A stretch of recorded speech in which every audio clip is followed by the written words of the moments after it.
Hello, welcome to the Ghost of Harrenhal. My name's Simon. And I'm Mackelly. Thank you for joining us for episode 132 of our chapter-by-chapter book review of A Song of Ice and Fire by George Martin. Today we'll be discussing chapter 58 of A Clash of Kings, that's Davos 3. We were so excited to get a new POV character, and then we had to wait 32 chapters for his second visit, and now another 16 chapters for his third visit. He's lagging way behind. He's back there with Theon. Yeah. I guess these new POV characters need to earn their time in the sun. He's still trying them out. They might not make it to the next book. Right, yeah.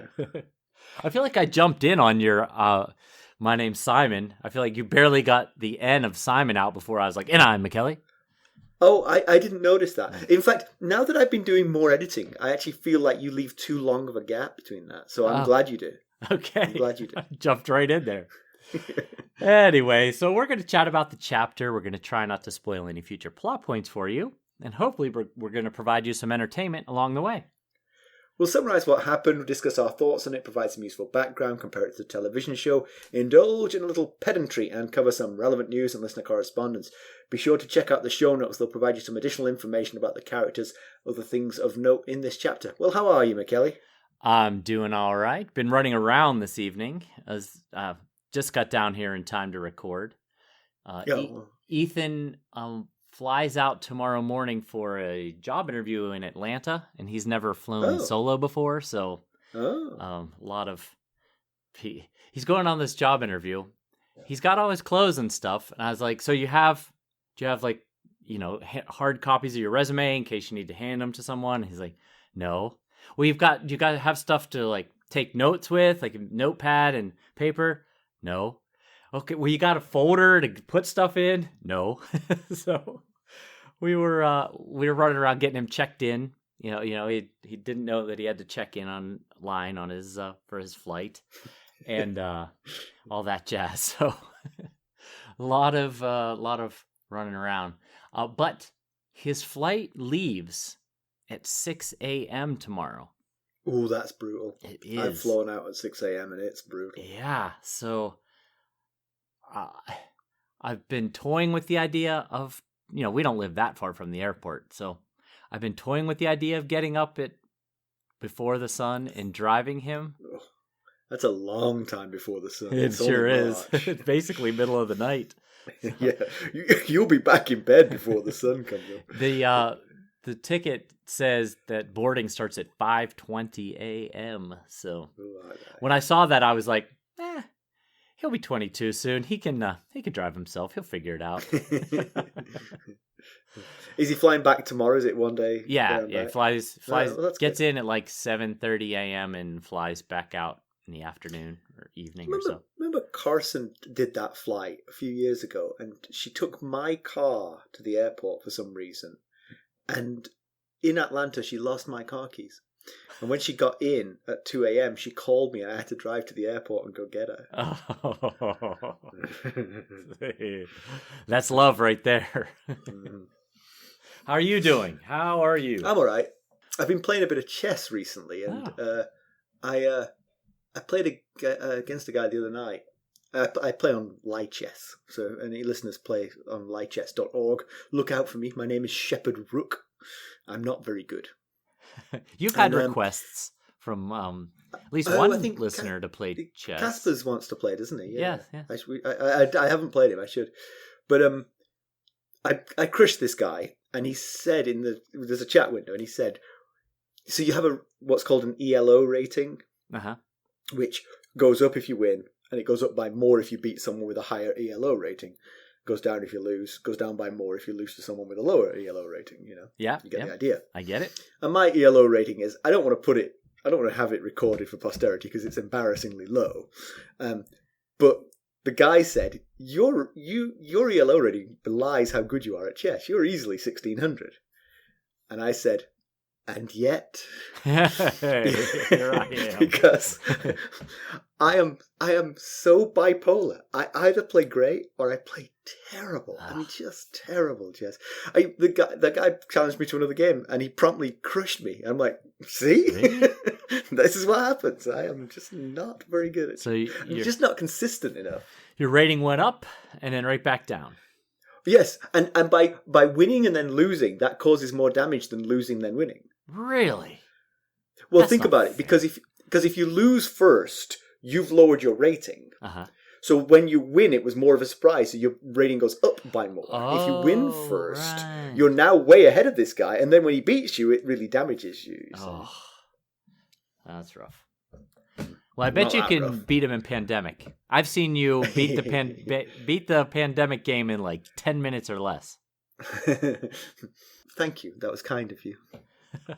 I do like Pandemic. It's not competitive. You all play as a team, so I wouldn't actually beat him. He would win if I was on his team. Let's put it that way. Right. Yes. Yes, we've got Pandemic Legacy night tomorrow. Me and some chaps that I play Pandemic Legacy with. Very exciting. I know you get excited for that. That's almost the highlight of your. You do it once a month, right? Yeah, yes, but we haven't done it this year, and we're into March, and we haven't played this year, so we're overdue. It's and almost only one the of us highlight of your month. If it wasn't for this shining hour for here. This, exactly. Yeah. The only one of us can ever remember the rules from game to game, so it's a good job he turns up, because otherwise you'd just be floundering around. Oh boy. Let's get down to business. Last we saw of Davos, he was midwifing Melisandre's second child under the walls of Storm's End. I didn't read that till just now. Prior to that, he'd been trying to give solid counsel to his king, but Stannis was in no mood to leave Storm's End empty-handed. Since then, in the ensuing 16 chapters, we've learned that Courtney Penrose threw himself from the walls of Storm's End, with a little bit of help from Melisandre's child. And Edric Storm, Robert Baratheon's bastard son, has been delivered to his uncle for safekeeping. Right. Try to imagine air quotes, everyone. Mackelly, why don't we give the summary of this one? Why don't we? Let's see how it goes. Davos sails into Blackwater Bay on the Black Betha. The water's choppy, the tide is with them. When close to King's Landing, they withdraw canvas and move to oars, less flammable. He's positioned on the right flank of the formation, which will be the closest to the city, and so should see heavy fighting. He sees the flagship Fury ahead and to the center of the channel. Stannis' ship, but commanded by his brother-in-law, Imry Florent. Stannis is with his army. The plan is for 10 rows of 20 ships. The first 2 rows are fighters charged with destroying Joffrey's fleet, the boys' toys, as Florent dubs them. The next rows will be troop carriers who will land on the city side of the river, drop their troops to attack the walls, then return to help with the naval battle. The last few rows will land on the opposite side and ferry Stannis and co. across the river. Salladhor Saan and his Lysene fleet will stay in the bay, protecting their rear in case the Lannisters have any ships waiting to spring a surprise. The wind is against them, as will be the flow of the river, so despite the tide, the initial advantage will be with Joffrey's fleet. By holding in the river, Stannis' forces are limited to lines of 20, which lessen their advantage. Davos reckons that they should stay out of the river and land on the other side of the Red Keep, the northern side. Any battle on the open water of the bay would vastly favor their larger force. Some captured fishermen have tipped them off that there might be a chain being built, but intel was vague as to whether it was ready. As the Black Betha closes on the mouth of the river, Davos' old smuggling days come in handy, and as he recognises a couple of new features, small towers on either side of the river.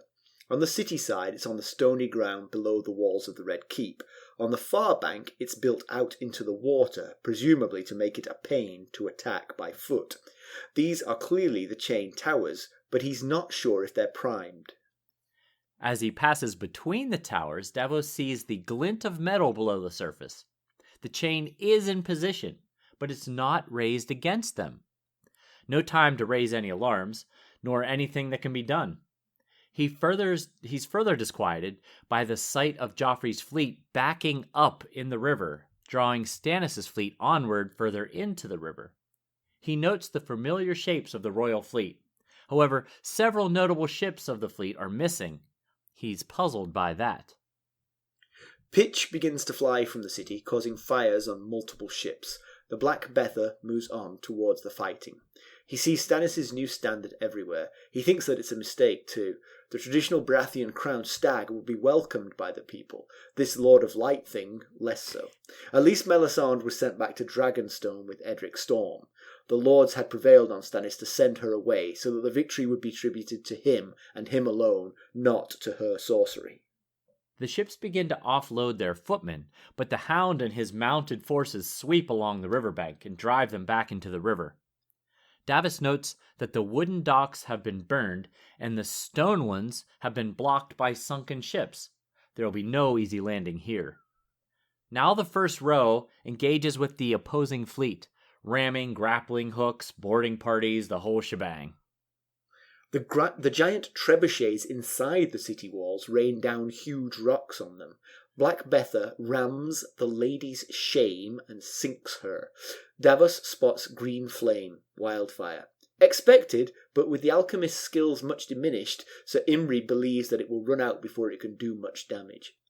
Davos sees a flotilla of small, ragged boats coming downriver, far too small to do anything, a whiff of desperation perhaps. Black Betha engages with the White Hart. Grappling lines are thrown, and Davos leads his men across. He fights well, but takes an axe to the helm that rings his bell.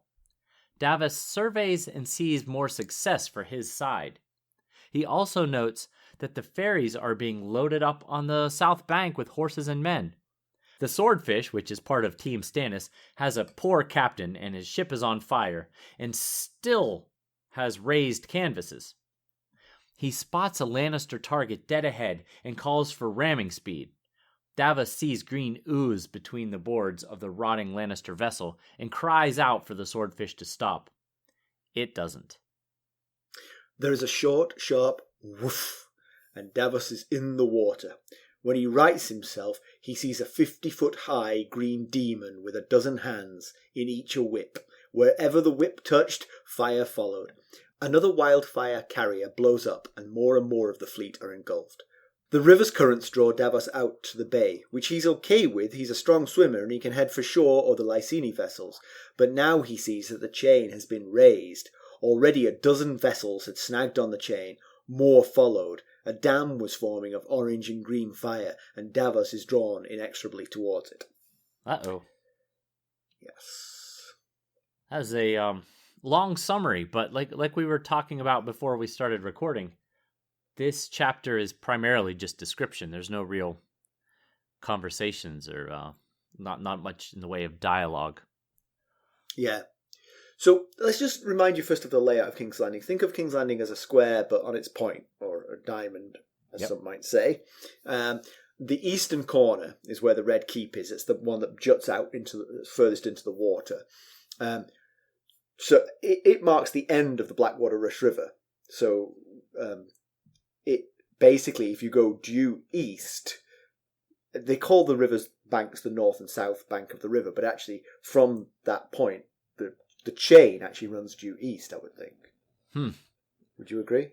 Yeah, I guess so, yeah. I see what you're saying. Yeah. And so that marks the end of the Blackwater Rush. So the Blackwater Rush is the river, so it comes up, and it is flowing sort of roughly northeastwards, I think, at that point is reasonable to say, because it's coming up the side of the city, yeah? Right, yeah. And that side is where all the docks and harbours were before they were befouled or destroyed to prevent Stannis from landing.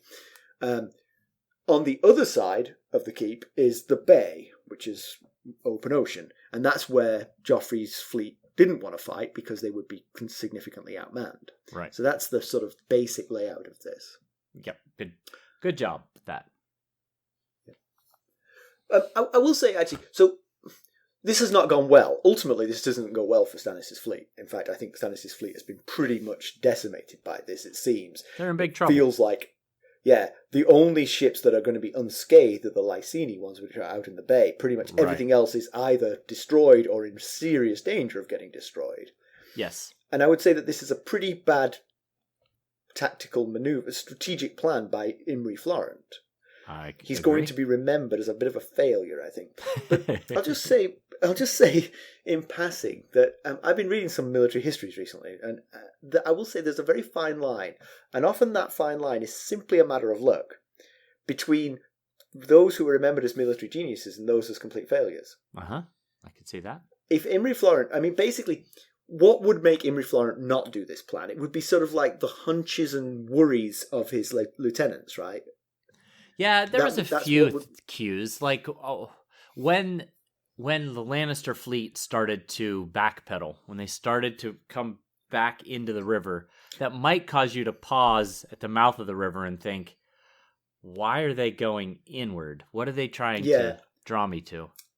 Right, and also the chain. I mean, Davos wasn't the only one to hear about the chain. Right. And he shouldn't have been the only one looking out for the chain. Yeah. But then what do you do with the chain? What do you do with the chain? It's there underwater. You can see it.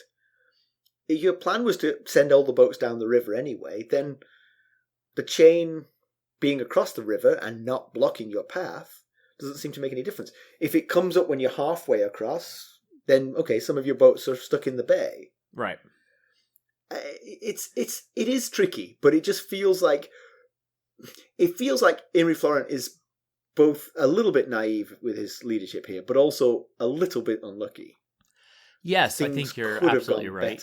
You're right. He's going to get a bad rap for this because he had overwhelming numbers in his favor, and he got just completely destroyed here. But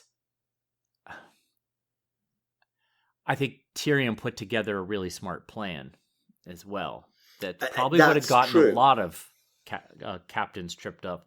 Now, Davos does mention that he notices the two new towers that mark each side of the chain because he is a native King's Landerer.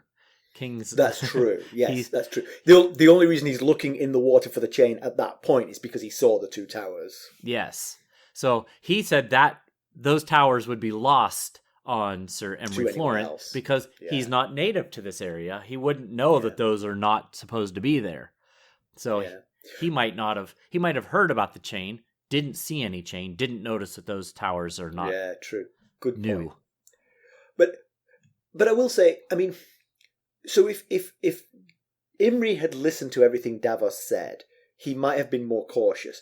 But as a military leader, you can't always be cautious. You know, you've got to be bold to make these things happen. So I'm willing to cut him a little bit of slack. The fact that there was this much wildfire, the fact that the chain was ready and in place. And used non-traditionally. Like, traditionally, you would think they would use it to keep the boats out of the river, not trap them in the river. Right. So very much so. But I guess we'll get to what went wrong, what we think are the main issues that went wrong will be here shortly. But a real quick thing about Sir Imry Florent, who is now he is the Lord Commander of this fleet. I forget, the Lord Admiral, I think they called him, of this fleet.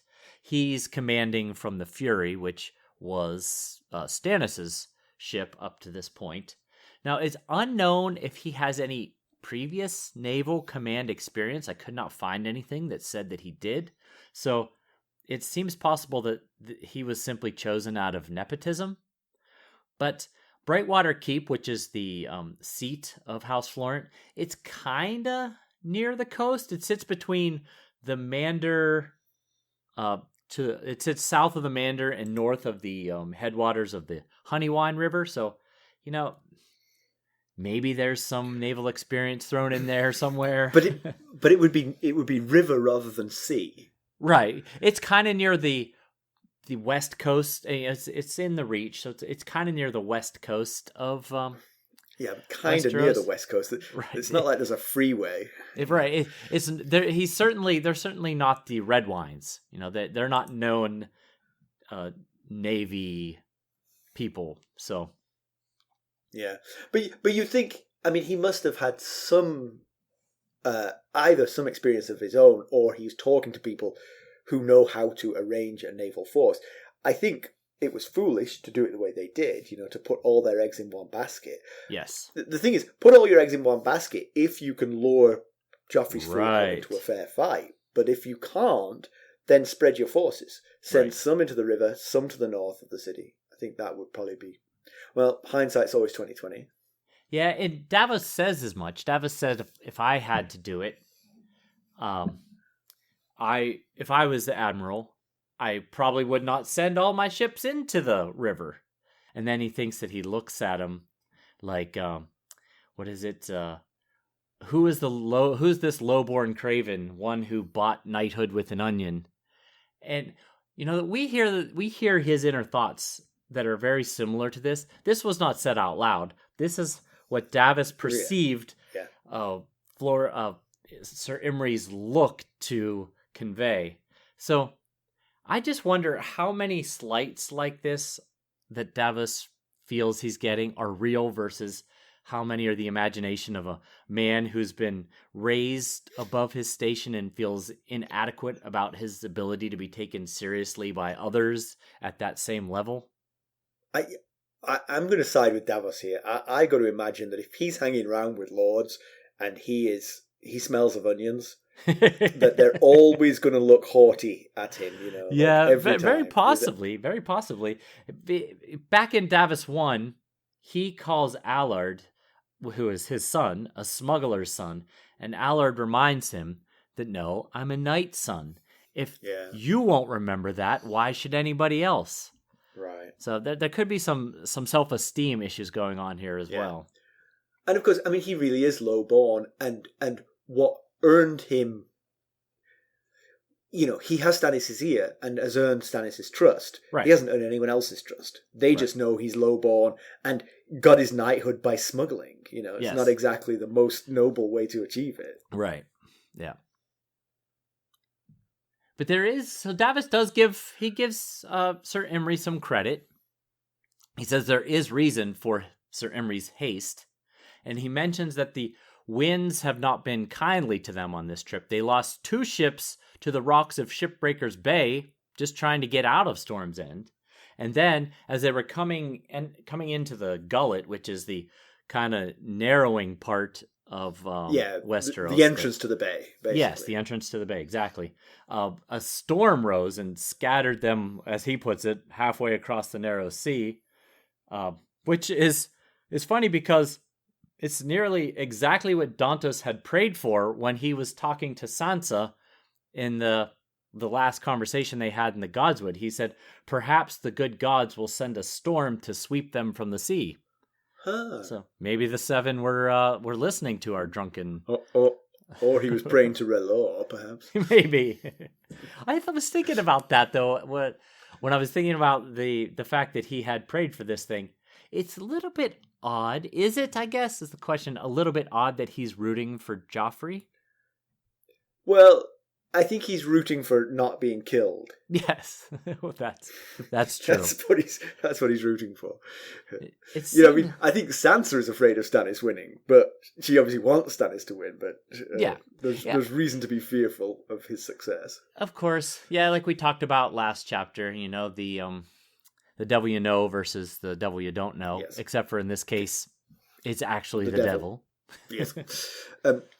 So Davos reckons that Stannis would have reached the Rush days ago, the weather delays having cost the ships this time.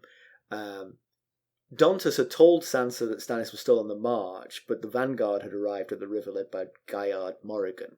So in the intervening time, we think Stannis has bolstered the armies on the shore of the Blackwater Rush. Right. Which means that they've got a lot of people there. I mean, it's going to take these ferries a lot of time. I wonder if actually the chain could be used to sort of make a makeshift bridge where they could get everybody across. They could just try and run across the chain. Exactly. Now, of course, once the fires calm down, just run across the boats that have been hauled up on the chain. Yeah, that's true. They'll all be stuck right along that chain. They all get halfway across and then they lower the chain. Of course, this is going terribly. Davos doesn't know about the troubles that Stannis and his men were having with the mountain clans in the Kingswood. So Stannis probably got there a little later than Davos realizes, but still likely before the ships just arrived here. And I was thinking, we talked about this in the past, but so Stannis shows up there on the south bank of the Blackwater Rush, and Davos figures he's got the men making arrows and rafts. And I was like, not thinking about sending men upriver to do some recon, possibly looking for a place to ford and create build a bridge. I mean, right. You've got enough time here. You got like 15,000 men and who knows how much time. Maybe work on a bridge upriver somewhere versus some arrows. You do like a human pyramid in that time. I was also thinking that Tyrion must have finished the chain before Stannis' men got there, or they might have seen exactly what they were planning. Maybe they'd finished the end of the chain that was on Stannis' side of the river, and then they just brought these big links like sort of down into the water and clapped the next one on there. But that would have given the game away, I feel. Possibly. But even if Stannis' men knew what the chain was up to, like knew that there was a chain there, they really couldn't have warned the ships anyway. I've got a little bit of pedantry about that, so I'll hold off on future comment. All right. So the fundamental issue with the battle plan was sending all the ships down the Blackwater Rush. Yes. Like we said, there are two landing sites. The main harbour, which is on the west or north bank of the Blackwater Rush. Uh-huh. Tyrion's made that very inaccessible by burning the wooden jetties, fouling the stone ones. But you could land on the other side of the Red Keep, directly from the bay. And I would think that a little bit of recon... You see, this is one thing I would have done if I was Imry Florent. I would have sent a boat on ahead to talk to Stannis and come back to the fleet. Sure. With a little bit of intel. Because Stannis could probably see the harbour had been burnt and ships sunk where the stone jetties were. Yeah. And said, look, you're not going to be able to land ships where you want to land, so we'll split the ships. Some there, some on the other side.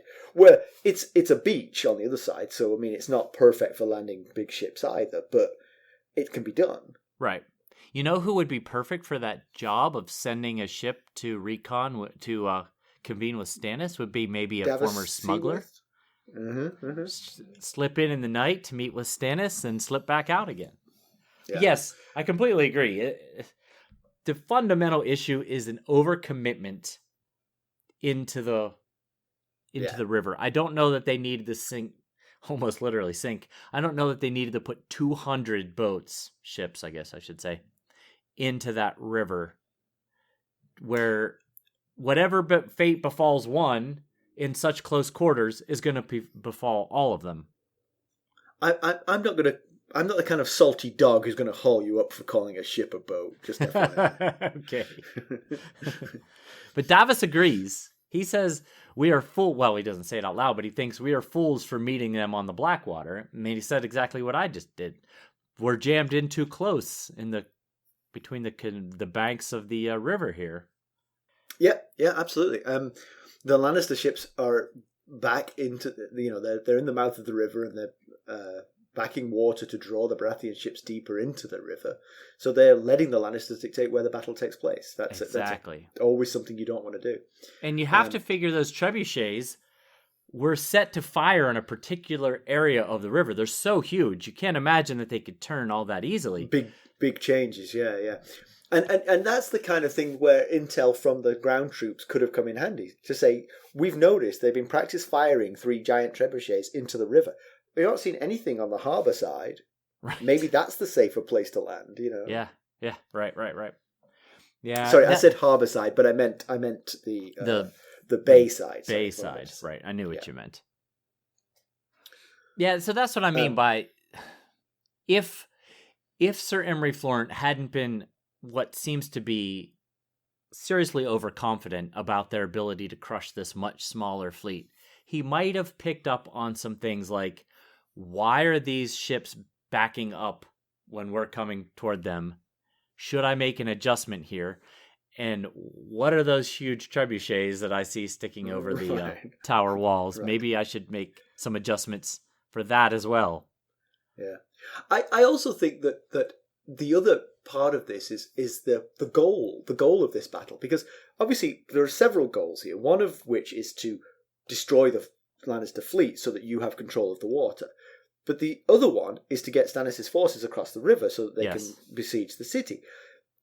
which of those is more important? I mean, I would say the troop movement would be more important in the long term. Right, because you're so much larger than Joffrey's force. I think they said at least 4-1 at one point. They said, yes, and it was missing its two biggest ships. Apparently, the two that Davos noticed were missing aren't there. We know why. They're on the round the world trip to Dawn. Right. There's actually, I think there was three of the big ships were missing. But I thought Davos only noticed two. I thought it was only two that he actually named that were missing. Oh, maybe. There were 3 in the fleet that took Myrcella, but only 2 of them got noticed by Davos by their absence. So I would say that if you'd had that emphasis from the get-go, the most important thing here is to secure the troop lines across that river. You would have done a very different thing with this. You know, for instance, you might have just set up a blockade across the river mouth to keep the Lannisters at home. And then just walked across the bay. Yeah, well, because the southern bank of the Blackwater Rush extends further east than the northern bank does. So if you set up a blockade at the mouth of the river... Yeah, there are 2 handy towers showing you where to do it. right about where these 2 towers are. And then you just have all the troops shift down as far east as possible, and then you run them up to the north bank... The north bank on the bay side of the city, and if anything, actually, the naval victory, the primary reason for the naval victory, is to make the ferry crossing of the troops safer. Right. That's why you would do it, but there are other ways to do it without going hell for leather into the jaws of death, which is what they did. Yes, I think probably that might have been a bit of an ego trip for Sir Imry. He wanted his big naval victory, maybe. Yeah. We'll be right back. Hello, friends. Are you ready to make some unforgettable memories? Well, if so, consider the Marriott Bonvoy program. Discover the perfect destination for your summer getaway and unlock exclusive deals on luxurious accommodations. With our affiliate partnership, you'll enjoy unbeatable savings and a seamless booking experience. Don't let summer slip away. Visit Marriott Bonvoy today and make this vacation season one for the books. Use our Ghosts of Harrenhal affiliate page to check it all out and buy Bonvoy points or give some as a gift. The link to our page is in the show notes. So Salladhor Saan's ship, the Valyrian, and his fleet are back in the bay as a reserve, which does make sense, especially with Davos noticing that not all Lannister ships were accounted for, that they could be lurking somewhere to come at them from behind. Right. But really, it's a slap in the face. Sir Imry trusted him no more than Stannis did. Salladhor, that is. Not right, yeah. Stannis. Davos mentions that the reason he thinks that Salladhor is not very well trusted is too many complaints and too much talk of gold that he was owed. And just a quick refresher on Salladhor Saan, he's the Lysene pirate friend of Davos that Davos sat with in the pub in the first Davos chapter when they were on Dragonstone. And Salladhor did complain that Stannis only paid him with promises, and he specifically wanted Davos to remind Stannis that he'll owe him another 30,000 more dragons come the Black of the Moon. So, yeah, he does seem a bit disgruntled. Maybe not someone you want leading the show, but... On the flip side, if I'm owed 30,000 dragons, I'm going to remind the person who owes me 30,000 dragons. Yes, you might. I'm not saying I'm stopping working, I'm just telling you. So, as we've said, the chain feels just a little bit odd. Maybe it feels like the chain was just superfluous to the plan here. The wildfire worked its magic as it was. Nobody was going to avoid the flames by quickly turning back and heading out of the river. It just wouldn't be quick enough. Right. So maybe a poor use of resources, Yeah. Could it have been better, I mean, they were making armor for the people who are going to be fighting on the ground, which is still going to happen, presumably. This war is not over. Yeah, it was made such a, I don't know about, say, a big deal, but, there was several paragraphs in multiple chapters dedicated to the creation of this chain.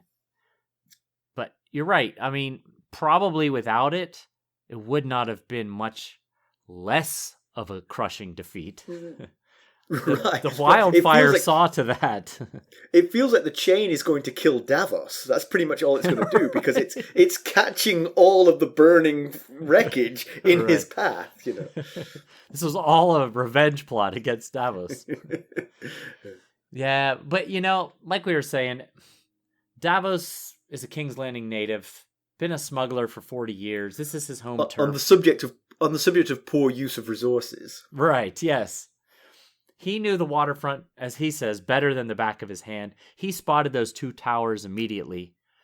So, not that I'm saying I wouldn't imagine that he was going to get command of the fleet, because one, he admits he's never been in this type of battle before. Yeah. In fact, when he rams Lady Shame, it was the first time he'd ever rammed another boat. Yeah. So, but I have a hunch, maybe not a lot of these guys have had a lot of naval fighting experience.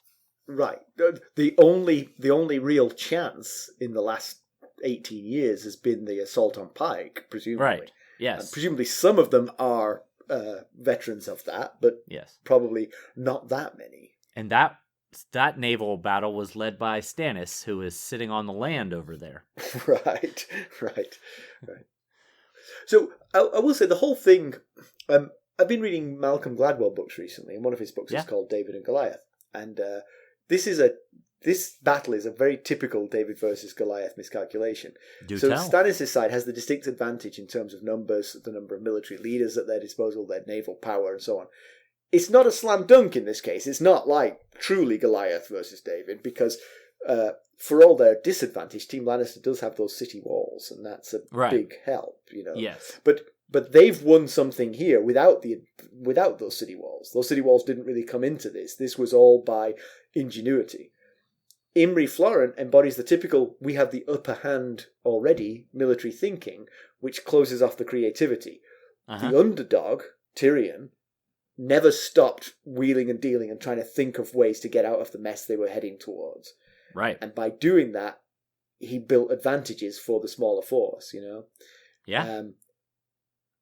I wouldn't be surprised. We've talked several times about going the other way onto the beaches on the north side of the keep. If those aren't booby-trapped too, for the same reason, Like, hey, if this doesn't work, let's make sure they can't land there either, Solid point, yeah.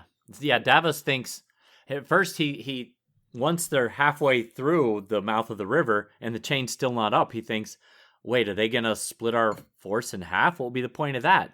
The ones that are still back in the bay would just go to the safer northern side of the city. Yep. But you're right. It very well may be booby-trapped there as well. Yeah. So all of these things could have been foreseen, but Florent and company were too confident to spend time on these worst-case scenarios. Right. Whereas the underdogs spend all their time thinking about these worst-case scenarios and what they could possibly do to get out of it. Yep. They actually, Florent was quoted as saying, with 4 times as many ships, we have no need for caution or deceptive tactics. Well, then you're cutting off your nose to spite your face. Then. Yeah, exactly. It's just such an overcommitment. There is just no need to cram all 200 ships into the river at the same time. Yeah. I mean, one of the things that I noticed was, well, actually, I was going to mention this in Pedantry, but I'll mention it now because it's kind of germane. So the ships are 10 across, okay? But and they're in 20 rows of 10 across, or I mix that up. It's 10. It's 10 of 20. 20 across. There's 10 rows of 20 across, okay? Yes.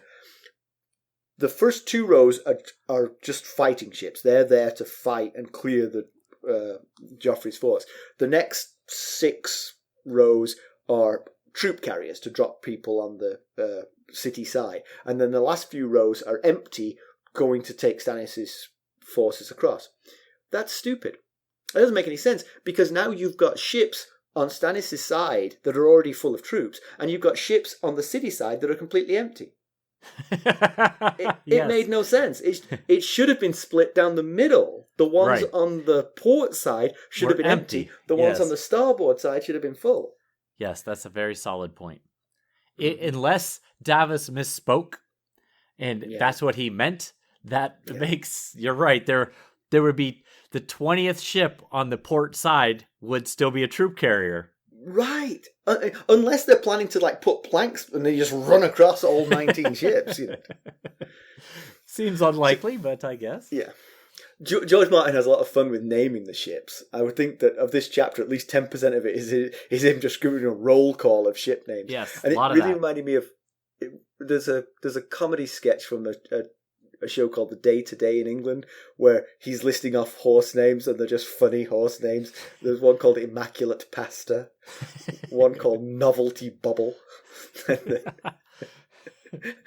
The last one is called Alf Ramsey's Porn Dungeon. Alf Ramsey was the England soccer manager when we won the World Cup in 1966. So it's like Tom Landry's Porn Dungeon. Oh yeah, good stuff. Yeah, we'll actually get to some of the names that maybe some of the background of some of these names of the ships in our background section here in a bit. Yeah. Yeah, so the two ships that Davos noticed the absence of were Robert's Hammer and Lady Lyanna. And so he was worried about them attacking them from behind, but we know they're off gallivanting with Marcella. Right, but the thing about that is the lack of those ships, especially the lack of Robert's Hammer, possibly might have helped distract from the actual trap. Because their absence was conspicuous, which would cause people, maybe Sir Imry wouldn't notice, but people who would know, well, that giant 400-oar ship really should be out there, might cause you to overlook the real trap when you're trying to think, oh, they're going to surprise us with those ships that are missing. But then again, that would also make me think the last few rows should turn back here because something's amiss. Those ships might be behind us, so let's slow down, But I think the other thing to think about is this. There's going to be a lot of friendly fire deaths here. The wildfire is pretty indiscriminate. Yes. So that might be one of the reasons they sent those ships away, to protect them, because they knew that it was going to be like everybody's burning here. Yes, that wildfire is indiscriminate in its destruction. Yeah. It is taking out... I think Tyrion knew going in that he was sacrificing his own navy in order to save the city from Stannis' navy, because it's chaos and they were just blowing things up left and right. So just a reminder about the wildfire. Helene, who was the pyromancer, said to Tyrion that the yields were going up and attributed it to the possible rebirth of dragons. We did wonder a few chapters ago what he was going to do with the commandeered merchant ships.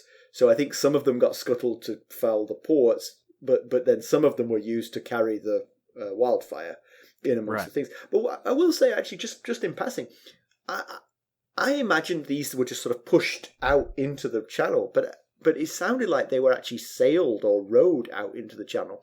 So that is pretty much a suicide mission. It really is. See all this green gloop? Row that out into the middle of the channel and then swim back. Yeah, they got some folks from the dungeons. Hey, we'll let you free if you paddle this out there. Swim back. Can you take the chains off before I swim back? Just get it out into the current and let it go. Jump back into the water.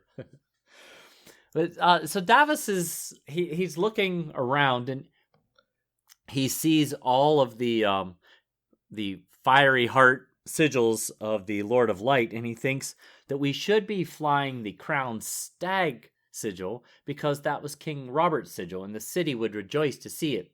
I also found it noteworthy in this description here that he refers to the crowned stag and Stannis is small.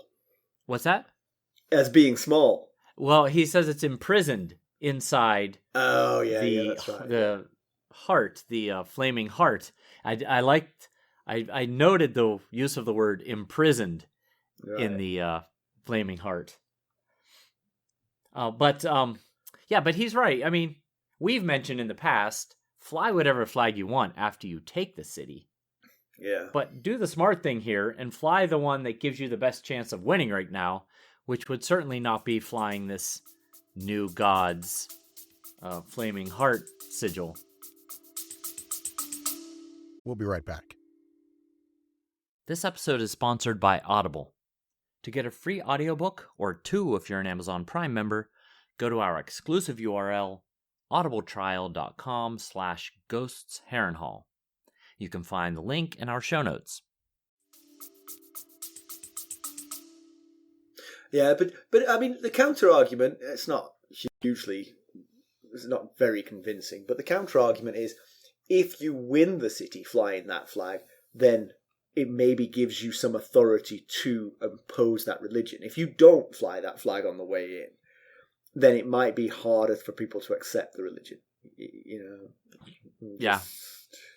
Yeah, I guess so. But so I was envisioning, okay, so you get across.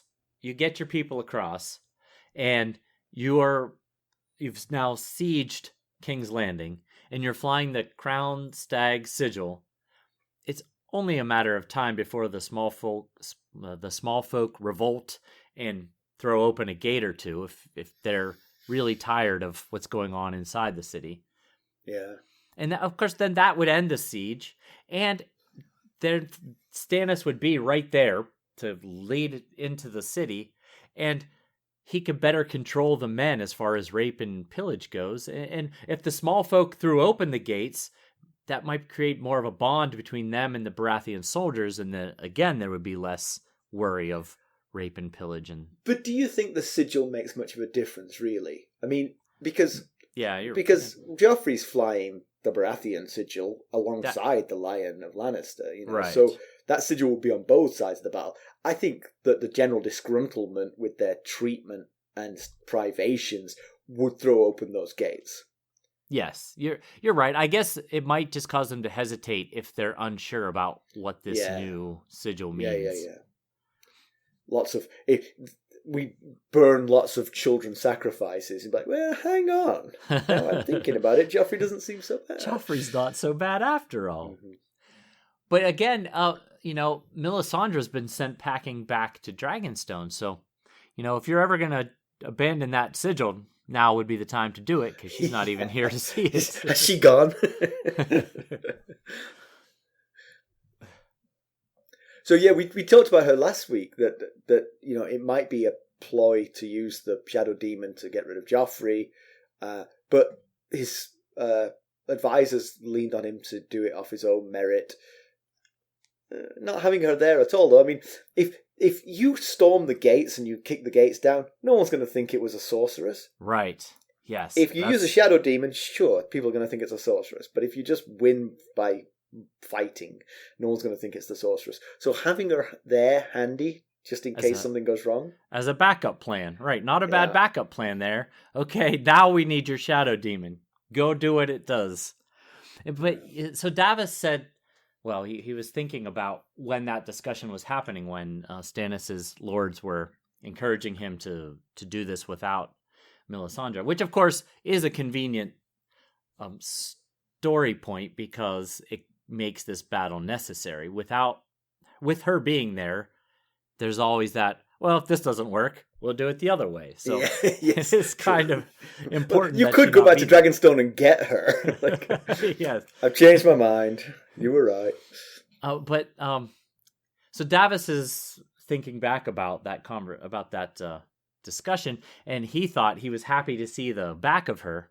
I wondered if he could do it over again. Would he prefer her intervention versus what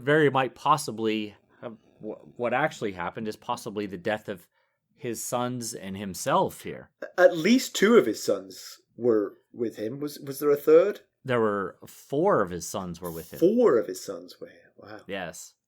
So, would he do it again? If he could do it again, would he be like, I'll take Melisandre? Yeah. Doing that versus... I think that's pretty easy. Losing 4 sons versus trying it again a different way. You try it again a different way. Yeah, so, it's not the way it worked out, unfortunately, but... Well, fingers crossed for Davos's family. So, do you have some background for us? Do you have some ships you could name? I do have a few ships that I could name. The Immaculate Pasta? Yes, let's start with that one. We'll start with the ship that we spent this whole chapter on, which is Black Betha, which is Davos's ship. And she seems to be named for Queen Betha Blackwood, who is the wife of Aegon V, or Egg as we know him from the Duncan Egg series, who also happens to be the sister-in-law to our Maester Aemon. She was known as Black Betha because of her dark eyes and hair, And she was considered to be a spirited woman, but also a bit stubborn and willful. And she was the daughter of Lord Blackwood of Raventree Hall, and she married then Prince Aegon Targaryen in 220 AC when she was 19 years old. Well, while Betha and Aegon had married for love, Betha worked to arrange politically advantageous betrothals for her children. But as kids will do, they resisted their parents' plans and instead married for love, as their parents had done. Oh, so sweet. So that is Black Betha's namesake, likely. It doesn't say specifically, but I'd have to imagine that's who she was named Yes, after. that's her for sure. Now, next, so I'm not sure if we mentioned this or not, but Davos was about the 6th ship in from the starboard side. Yeah. And on his starboard side, I believe, was a ship named Lady Maria, who was captained by his second son, Allard. And that ship is named after Allard's mother and Davos's wife, Maria Seaworth. Okay. So also in the second line here, Davos and his sons are in the second line back from Fury, which is the primary ship of the fleet. Yeah.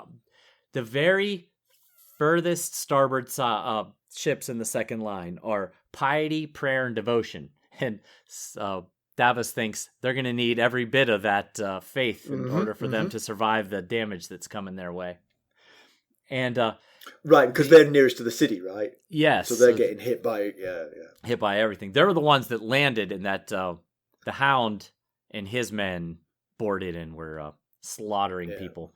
But it's mentioned that they were seized from the unfortunate Lord Sunglass. Now, who is this Lord Sunglass? Well, Lord Gunser Sunglass was a pious lord of Sweetport Sound, and after the Queen's men destroyed the Sept at Dragonstone, he went to Stannis and told him he could no longer support him due to him abandoning the Seven, and Stannis had him thrown in the dungeon. And of course, his faith in the Seven explains the names of these ships here.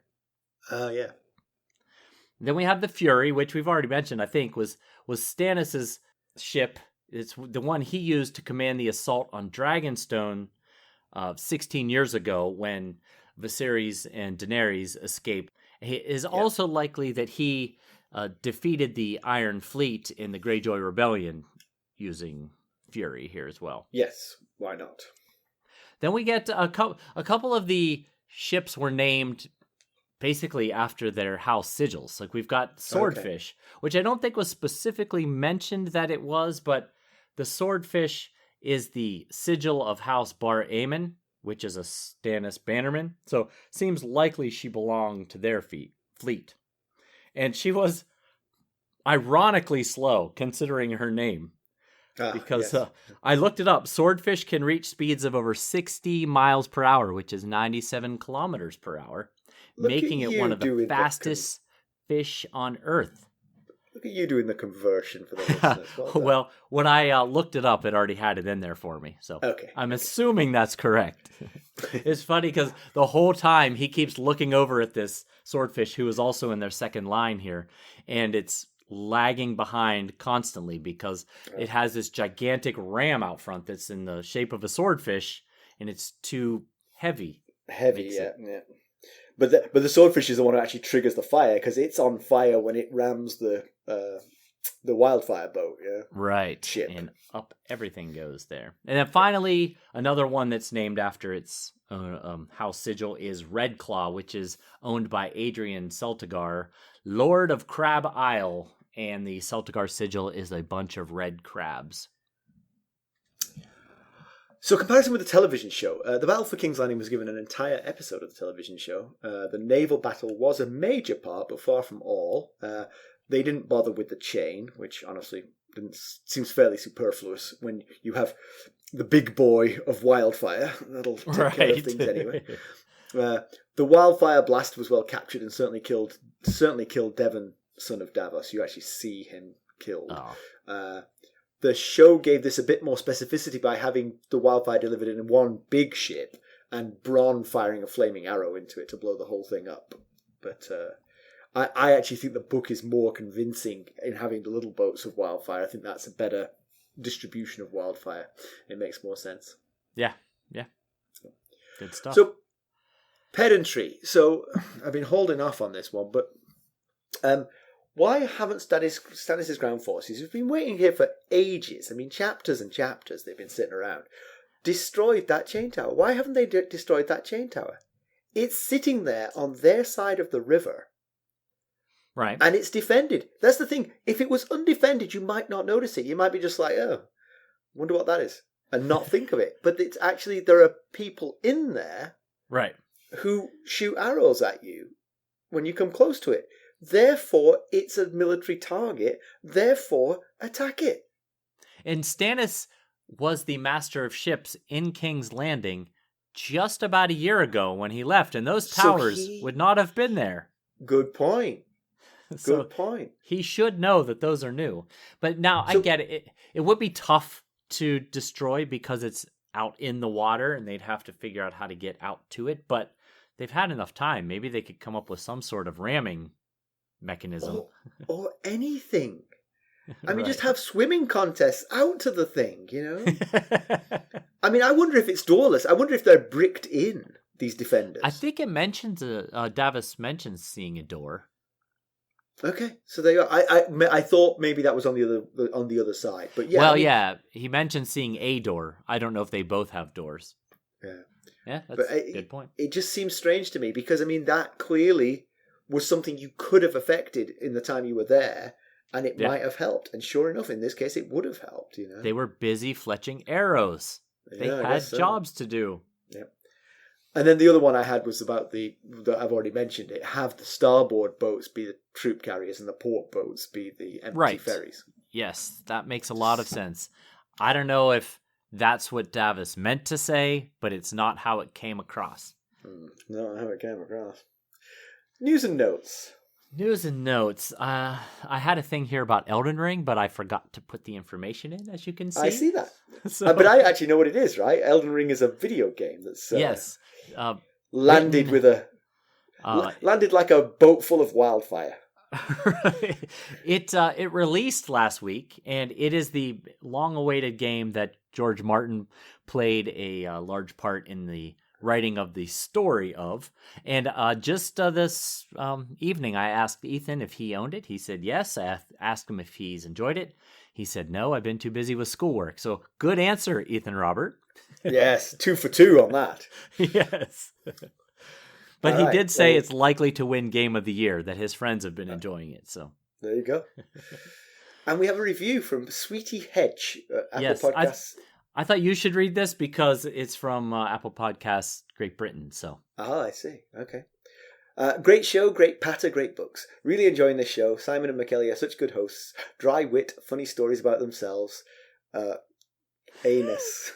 The anus story comes back to bite me once more. Make you feel like you're having a natter with pals. Ridiculous levels of in-depth knowledge about the books and the wider world of Westeros. My inner geek is delighted. Not so inner, to be honest. Thanks very much, guys. Really appreciate all the time you've put in. So thank you very much, Sweetie Hedge. We appreciate it. Thank you so very much. Okay. In conclusion, so round 1, very much to Tyrion. It sounds like almost all of the naval force is going to be destroyed here.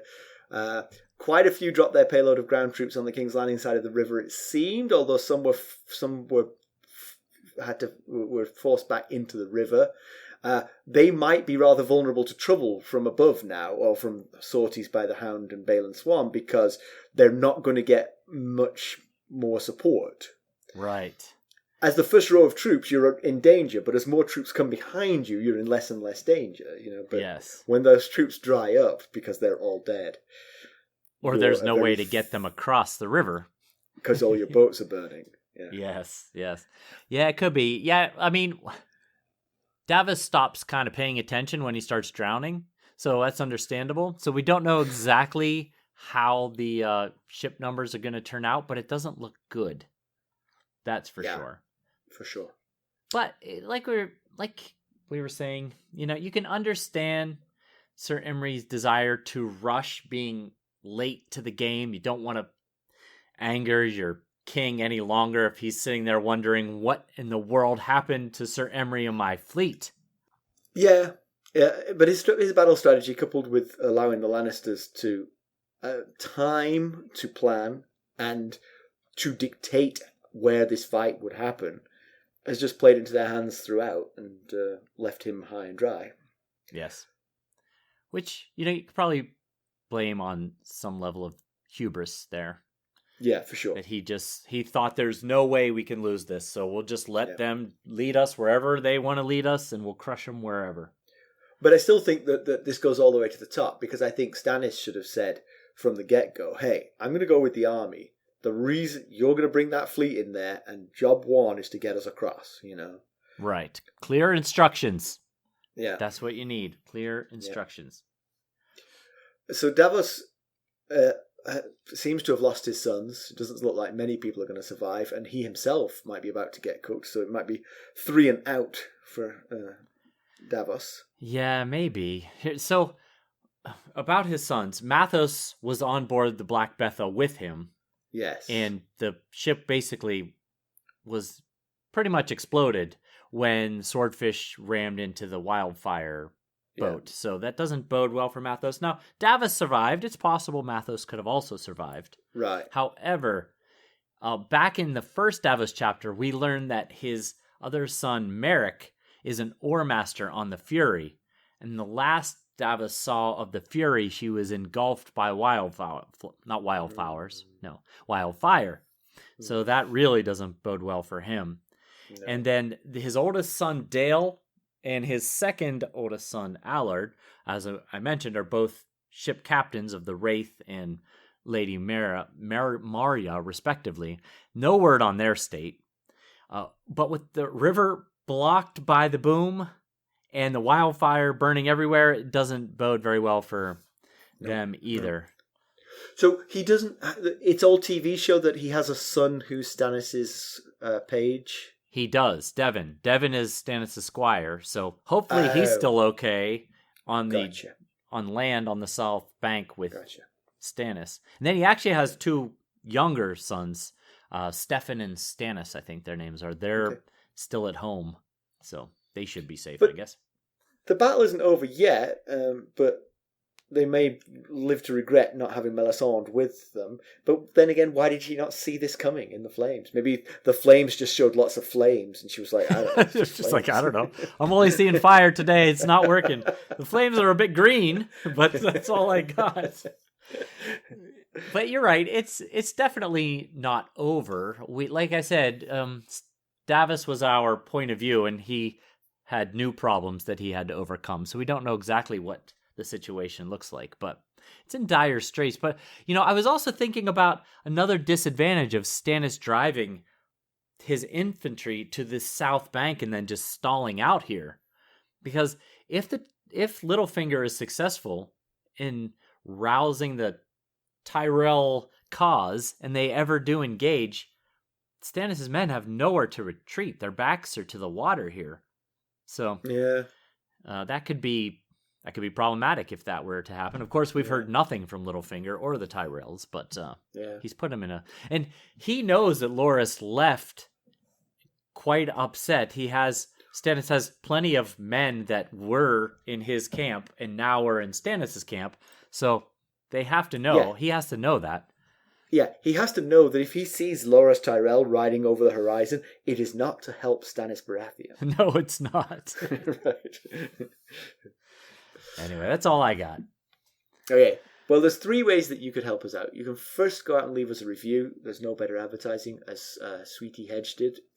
Secondly, you could buy some merchandise from us at ghostsofharrenhal.threadless.com.